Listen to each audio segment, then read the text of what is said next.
Kasus dugaan korupsi kuota haji tahun 2024 terus bergulir. Pejabat Kementerian Agama, seperti Menteri Agama 2020-2024 Yakut Khalil Qomas, Dirjen Penyelenggaraan Haji dan Umrah Kemenak Hilman Latif, hingga pendakwa Khalid Basalamah sudah diperiksa KPK. Mereka di luar sejumlah orang yang juga sudah diperiksa, termasuk ratusan biro perjalanan haji yang diduga terlibat. Meski sudah naik penyidikan sejak 9 Agustus lalu dan juga diumumkan penghitungan awal kerugian negara sebesar 1 triliun rupiah, KPK belum menetapkan tersangka. KPK juga menyebut 400 travel haji diduga terlibat. Puluhan saksi sudah diperiksa, termasuk pengurus Asosiasi Penyelenggara Haji dan Umroh serta pejabat BPKH. Belum adanya tersangka di kasus ini membuat pengurus besar Nahdlatul Ulama atau PBNU mendatangi KPK. Perwakilan PBNU berharap KPK segera menetapkan tersangka kasus dugaan korupsi pembagian kuota haji karena menjadi isu liar yang muncul atas perkara yang sudah pada tahap penyidikan ini. Rilis ataupun penjelasan KPK jangan sampai menyentuh kepada institusi-institusi yang sebetulnya tidak semuanya itu terlibat. Hanya beberapa orang, tapi seluruh Indonesia akhirnya komplain ke saya, bagaimana ini peta dan anatominya itu harus jelas segera dinyatakan. Sampai saya tadi menuntut limitnya kapan. Sementara itu menanggapi kedatangan PBNU ke KPK, kuasa hukum mantan Menteri Agama Yakut Khalil Qomas, Melissa Anggraini bilang KPK harus objektif dalam menetapkan tersangka kasus dugaan korupsi kuota haji dan tidak bisa dilakukan atas dorongan pihak manapun. Terkait permintaan penetapan tersangka yang disampaikan oleh pihak yang mengaku mewakili PBNU di KPK kemarin, tentu pada prinsipnya kami menghormati. Namun kita juga mempertanyakan bagaimana kapasitasnya dalam mengatasnamakan PBNU. Jangan sampai organisasi sebesar PBNU ini diklaim sepihak oleh orang-orang dengan agenda tertentu. Terkait dengan penetapan tersangka, itu tidak bisa dilaksanakan atau dilakukan hanya karena ada dorongan dari pihak manapun. Itu murni didasarkan kepada fakta dan alat bukti yang cukup. Sebelumnya, KPK membantah adanya campur tangan pihak istana yang membuat lembaga anti rasuah itu belum juga menetapkan tersangka dalam kasus dugaan korupsi kuota tambahan haji. Juru bicara KPK Budi Prasetyo bilang proses penyidikan masih berjalan dengan terus melakukan pemanggilan saksi-saksi. Kami pastikan bahwa proses penyidikan perkara terkait dengan kuota haji ini masih terus berproses di KPK. Jadi KPK juga masih terus melakukan pemanggilan terhadap para saksi ataupun pihak-pihak lain yang diduga mengetahui konstruksi perkara ini, dan tentu setiap keterangan dari para saksi yang dipanggil akan membantu KPK untuk membuat terang perkara ini. Publik ini menunggu bagaimana KPK membuat kasus kuota haji tambahan tahun 2024 terang benderang, termasuk apakah nantinya KPK akan benar-benar menetapkan tersangka dalam kasus ini. Tim Liputan Kompas TV.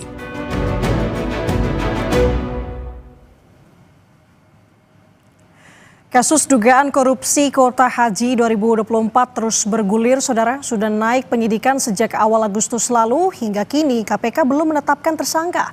Padahal sudah memeriksa berbagai pihak, hingga menghitung dugaan kerugian negara hingga 1 triliun rupiah, menggeledah dan menyita dokumen hingga mencekal beberapa orang, termasuk Menteri Agama 2020-2024 Yakut Khalil Qomas. KPK pun sempat mendapatkan kritikan dugaan intervensi pihak luar dalam kasus kuota haji ini, saudara. Lalu bagaimana memaknai perjalanan kasus ini? Kita akan ulas bersama dengan penyidik KPK 2013-2021, Mas Yudi Purnomo, yang hadir bersama kami, bersama dengan sambungan daring dan juga di studio Kompas TV, bersama dengan saya saat ini, Mbak Melissa Anggraini selaku kuasa hukum dari Menteri Agama 2020-2024 Yakut Khalil Qomas. Selamat pagi Mas Yudi, Mbak Melissa. Selamat pagi. Pagi Mbak Ananda, Mbak Melissa. Oke, kabar sehat ya? Alhamdulillah sehat. Alhamdulillah. Saya mau ke Mbak Melissa terlebih dahulu. Mbak Melissa, soal kasus dugaan korupsi kuota haji ini kan sebenarnya sudah naik ke penyidikan sejak 9 Agustus lalu ya. Sudah ada sejumlah orang yang juga dimintai keterangan, termasuk dengan pihak-pihak yang dicekal, termasuk dengan klien Mbak Melissa, Pak Yakut. Sejauh ini sebenarnya bagaimana Pak Yakut memaknai dan menilai penyidikan yang dilakukan oleh KPK sejauh ini? Ya. Sampai saat ini status dari Gus Yakut adalah saksi ya. Dan beliau memang sangat menghormati proses hukum yang berjalan. Sudah ada beberapa kali panggilan dari penyidik KPK yang sudah dipenuhi secara kooperatif gitu.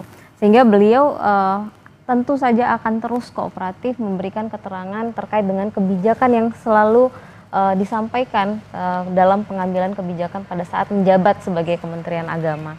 Terkait pihak-pihak yang sudah dipanggil sepanjang proses penyidikan ini, kami melihat KPK sepertinya tidak gegabah ya.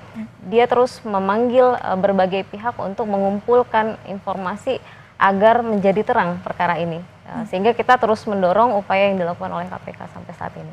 Mbak Melisa, KPK kan menilai sebenarnya kasus dugaan korupsi kuota haji ini kan berasal dari pembagian kuota yang 20.000 kota dari pemerintah Arab Saudi.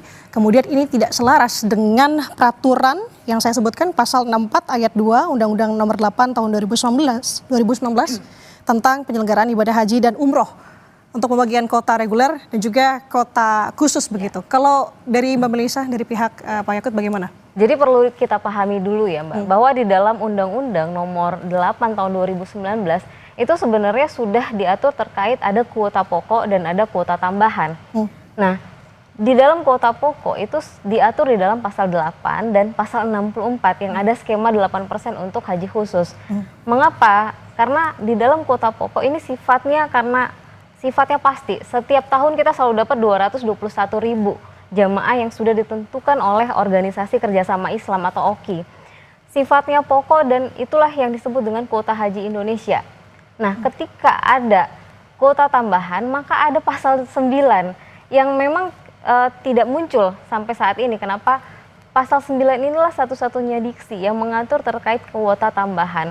Dalam hal terkait ada kuota tambahan, maka Menteri Agama dapat menetapkan kuota tersebut di dalam pasal 1 dan di dalam pasal 2-nya.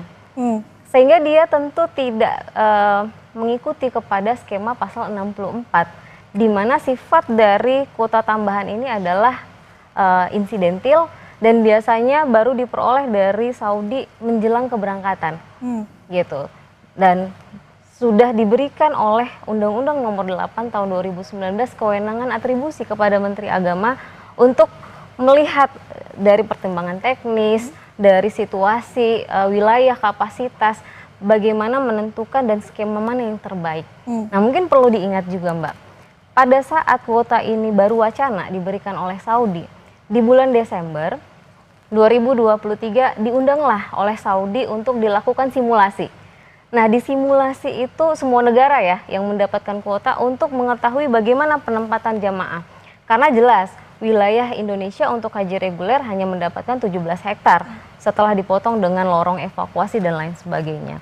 Nah, sehingga di dalam simulasi itu ternyata Saudi baru menyampaikan terkait adanya kebijakan yang terbaru, yaitu kebijakan zonasi Mina. Di mana di dalam kebijakan itu disebutkan ada 5 zona yang berdampak langsung terhadap penempatan dan pembiayaan jamaah. Sehingga setelah dilakukan kajian dan pertimbangan teknis, jamaah reguler maksimal hanya bisa menggunakan kapasitas kuota tambahan dari yang 20.000 itu hanya 10.000. Lebih dari itu tidak ada lagi kapasitas tempatnya, karena kan memang Mina wilayahnya tidak pernah bertambah.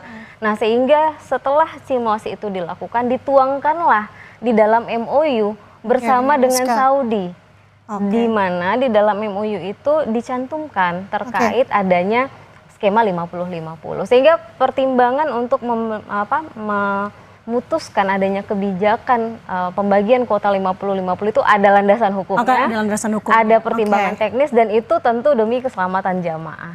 Tapi saya mau tanya dari sudut pandangnya Mas Yudi selaku mantan penyidik KPK, sudah naik ke penyidikan tapi belum ada satupun tersangka yang disebut. Menurut tanggapan Anda bagaimana Mas Yudi?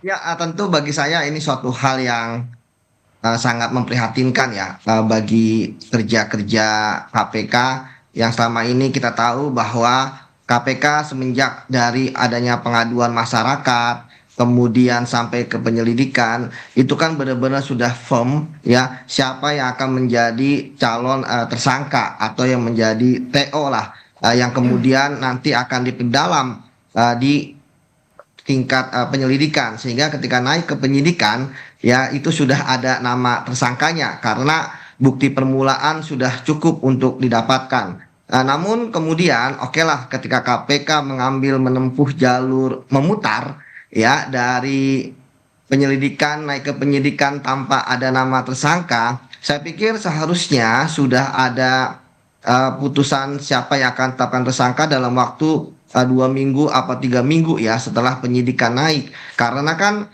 yang terjadi kan penyidikan itu sebenarnya redundant apa yang dilakukan pada saat penyelidikan ditambah dengan adanya proses-proses ataupun tindakan-tindakan kewenangan dari penyidik.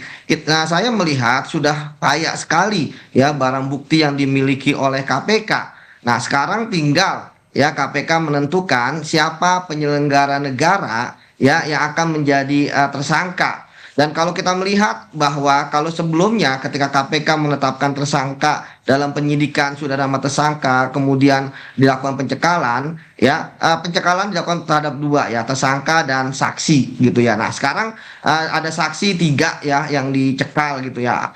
Dan artinya karena belum ada nama tersangka, apakah kemudian ya dari ketiga orang ini, apakah tiga-tiganya nanti akan menjadi tersangka? Apa salah 2, apa salah 1? Atau kemudian di luar nama ini ya tentu KPK yang harus menentukan. Tapi bagi saya ini sudah sangat terlalu lama ya bagi KPK untuk menentukan siapa tersangkanya. Masalah apakah kemudian nanti akan ada SP3?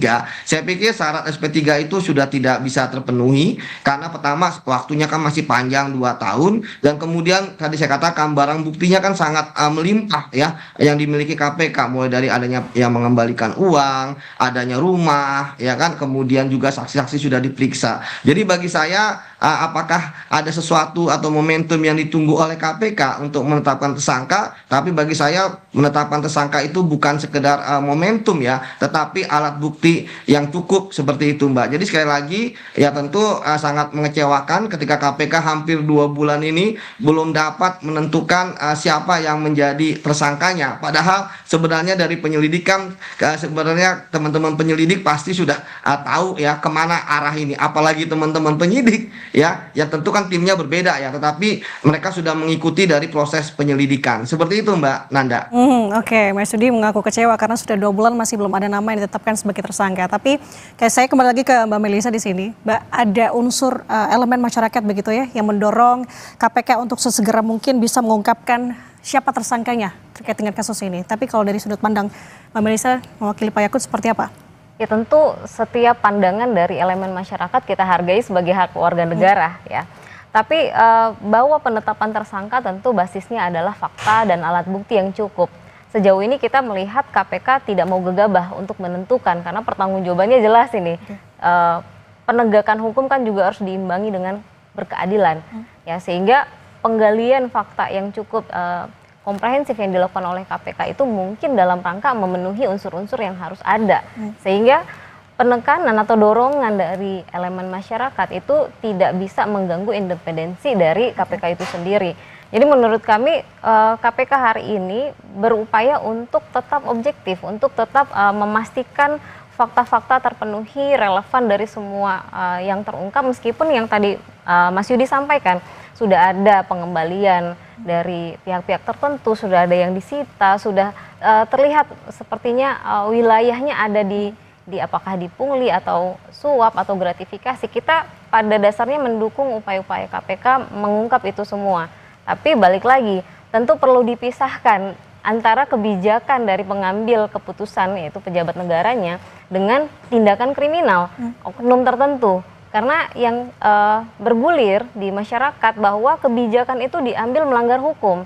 Nah makanya kita sampaikan bahwa itu tidak betul. Ada pasal 9 yang mengatur terkait kuota tambahan itu merupakan diskresi atau merupakan kewenangan atribusi yang sudah diberikan oleh undang-undang kepada Menteri Agama. Karena pertanggungjawaban yang paling utama dari Menteri Agama adalah keselamatan jamaah. Dan pelaksanaan haji 2024 itu tidak bisa kayak kita pakai kacamata kuda, Mbak. Kita harus melihat 2023 ada insiden seperti apa, di 2022 seperti apa. Sehingga pertimbangan kapasitas overcrowded itu luar biasa, harus dipertimbangkan. Karena faktanya 2025 kan tidak ada kuota tambahan, itu pun insidennya luar biasa. Jadi kita jangan hanya berpikir jumlah jamaah yang diberangkatkan, karena yang diberangkatkan bukan kopernya, Mbak, tapi nyawanya gitu. Jadi tugas utama Kementerian Agama adalah memastikan faktanya kapasitas terpenuhi terhadap kuota tambahan 10.000 loh. Ada jamaah yang berangkat yang semestinya belum masuk ke dalam antrian 2024 berangkat dengan kuota tambahan. Mengapa hanya 10.000? Karena memang hanya segitu yang yang cukup untuk memastikan perlindungan dan keselamatan jamaah. Oke, saya tangkap bahwa jangan terburu-buru. Tapi kalau dari sudut pandang Anda, Mas Yudi, saya ke Mas Yudi lagi. Kalau melihat KPK menyusun konstruksi kasus ini sehingga ditemukan dugaan pidana korupsi sampai dengan kerugian negara, seperti apa? Ya, ini memang sangat menarik ya, bahwa KPK tidak menerapkan pasal gratifikasi, KPK tidak menerapkan pasal suap menyuap, KPK tidak menerapkan pasal pemerasan, tetapi KPK menerapkan pasal 2 ayat 1 dan pasal 3 terkait dengan kerugian keuangan negara yang diduga mengakibatkan kerugian keuangan negara di atas 1 triliun. Artinya apa? Artinya KPK pertama menganggap bahwa kuota tambahan tersebut merupakan fasilitas negara. Segala macam penyalahgunaan terkait dengan aturan, kemudian juga jual beli dan sebagainya, ya itu termasuk dalam kerugian keuangan negara. Itu yang pertama. Kemudian yang kedua, maka KPK dalam hal ini tentu sekali lagi bahwa KPK hanya bisa menetapkan tersangka di awal, itu harus ada penyelenggara negaranya. Nah, ketika ada penyelenggara negara tentu tidak banyak di Kementerian Agama penyelenggara negara. Ada misalnya menteri, wakil menteri, pejabat eselon 1,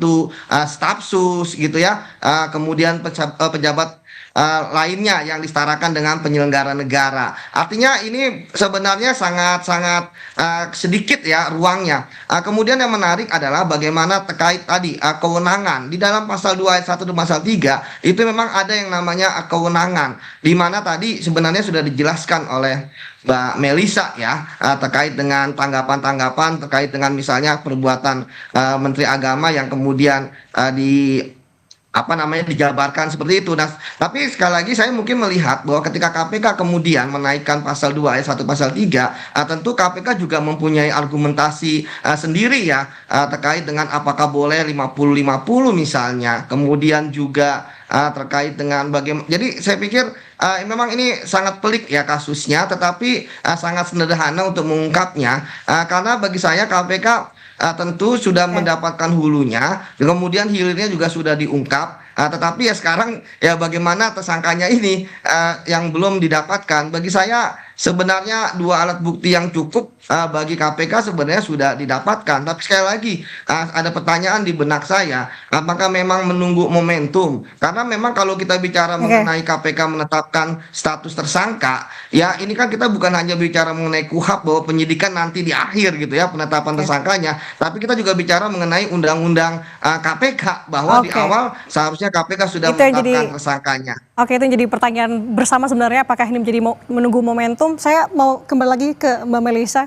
Sebenarnya harapan dari Pak Yakut melihat kasus ini berjalan proses penyidikan saat ini sampai dengan selaku sebagai mantan pejabat publik begitu. Singkat saja, Mbak. Baik, mungkin menanggapi sedikit tadi tentang kerugian negaranya Mas Yudi, bahwa kita pun juga masih menunggu terkait dengan kerugian negara itu hitungan yang pastinya seperti apa. Karena faktanya pada tahun 2023 hitungan dari BPK sendiri, hasil audit BPK sendiri, ada dana efisiensi sebesar 601 miliar terkait dengan penyelenggaraan haji 2024. Nah, itu yang kita masih tunggu karena terlihat masih berubah-ubah gitu apakah dari ini dihitungnya ataukah dari itu, karena faktanya kan jamaah bayar full terkait dengan pembiayaan, apalagi haji khusus mereka bayar full gitu. Jadi kalau ada keuntungan apakah itu menjadi kerugian negara? Nah, kemudian pandangan dan harapan dari Gus Yakut, tentu proses hukum ini berjalan memegang prinsip keadilan, transparansi, kemudian berbasis dengan fakta, terbebas dari tekanan politik tentunya, sehingga masyarakat betul-betul diberikan kebenaran, bukan hanya framing negatif ya dari kasus ini, karena kami paham juga bahwa ini adalah kasus yang cukup sensitif, tetapi kita ingin kebenaran itu tersajikan utuh dengan proses-proses hukum yang berkeadilan dan transparan. Oke, itu menjadi harapan bersama tentunya ya. Terima kasih atas waktunya sudah bersama dengan kami, kuasa hukum dari Yakut Khalil Qaumas selaku Menteri Agama 2020-2023, 2024, Mbak Melisa Anggraini. Dan bersama kami tadi melalui sambungan daring Mas Yudi Purnomo, masih bergabung bersama kami. Terima kasih Mas Yudi, Mbak Melisa, sehat selalu. Terima kasih.